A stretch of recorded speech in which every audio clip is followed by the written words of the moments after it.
Welcome to Orbital Shapes and Energies.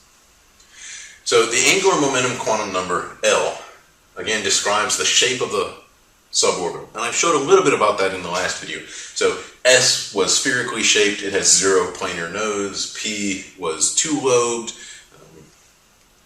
and it's oriented along one of our 3 axes, the X, Y, or Z axis. It has 1 planar node going through the nucleus, and then that causes the 2 nodes to be perpendicular to that plane.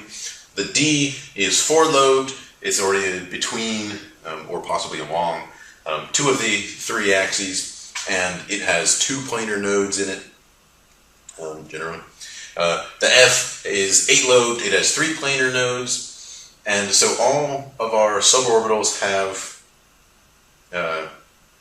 n-1 spherical nodes. So n, remember, was our energy level, and when I say spherical node, I mean some distance away from the nucleus we have a node where the electron is not allowed to be.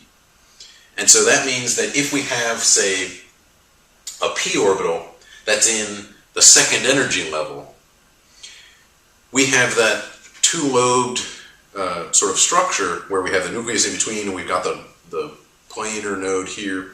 And we've got 2 lobes where our electron can be, but if it's in the 2nd energy level, then we have n-1, so 2 minus 1, so 1 spherical node. So there's one region in space spherically where the electron can't be. So even though we have these sort of 2 lobes here, there's sort of a cut through each one. They're split spherically around the nucleus at some distance away. If we have a 3p, there would be 2 cuts because there would be 2 spherical nodes in there.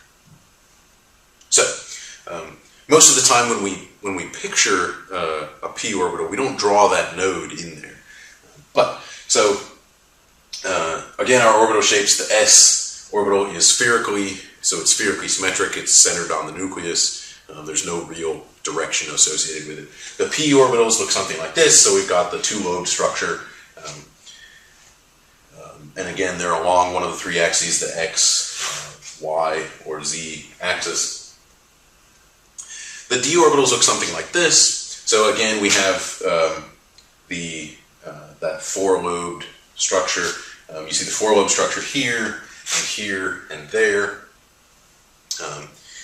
and also in this way. So here, the lobes are sort of oriented in this direction coming out of the board, and they're split between, we've got 1 lobe in between the X, in the XZ plane, we've got another lobe, or rather this is in the XZ plane. This set of lobes are in the YZ plane, this set of lobes are in the XY plane. This set of lobes is also in the XY plane, but rotated so that these guys are now, the center of these lobes are now on the axis, whereas these other 3, the center of those lobes are not overlapping an axis. They're in between, in those quadrants in between. And then we've got this sort of weird structure here, which looks sort of like a p orbital with a donut in the middle. And again, I don't want to explain why, get into the mathematics of why the shapes look like this, because again, that's more of a physical chemistry sort of thing. The mathematics gets a little complicated. Then we move to the f orbitals, which are this bottom row here, and again, you see this 8-lobe structure here for some of them. There's that one, and there's this one over here. Then there are some 6-lobe structures here. If we oriented those 3 planar nodes in a different way. So with this one and this one, our 3 planar nodes are mutually perpendicular. With these guys here, those 4, our 3 planar nodes are all coaxial. They all intersect at along one axis, and so they're basically, you have 60 degrees between each planar node, each plane.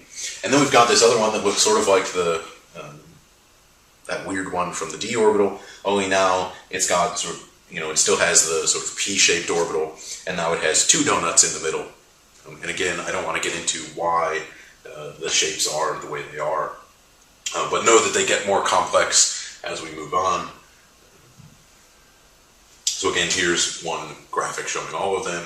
We have our spherically symmetric one with the S. The p orbitals have two lobes. The d's get more complex, the f gets more complex, and I'm not even going to show the g's. So now let's look at orbital energies. So each suborbital has some characteristic energy, at least relative to the energy of an electron at an infinite distance away from the nucleus. And remember that these energies are all negative values. So the suborbitals with the same energy are called degenerate. Now that's not a comment on sort of their character.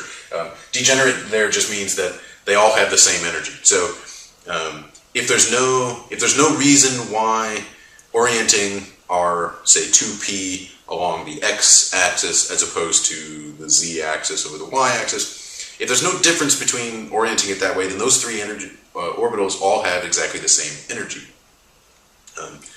And that means that they're degenerate, which means that electrons will fill them in certain ways. So we also need to talk about ground state versus excited state. The ground state is an atom where all the electrons are in the lowest possible energy states. So the electrons are all as low as we can get them. An excited state means an atom with at least one electron that's been elevated to a higher energy level, which means that at some point in the future, that electron could fall down on its own to a lower state that may be the ground state, or maybe multiple steps to get down to the ground state. So in the ground state, the electrons are all as low as they can get. They can't get any lower, so that atom can't emit any energy by letting the electrons fall any lower. So that was orbital shapes and energies.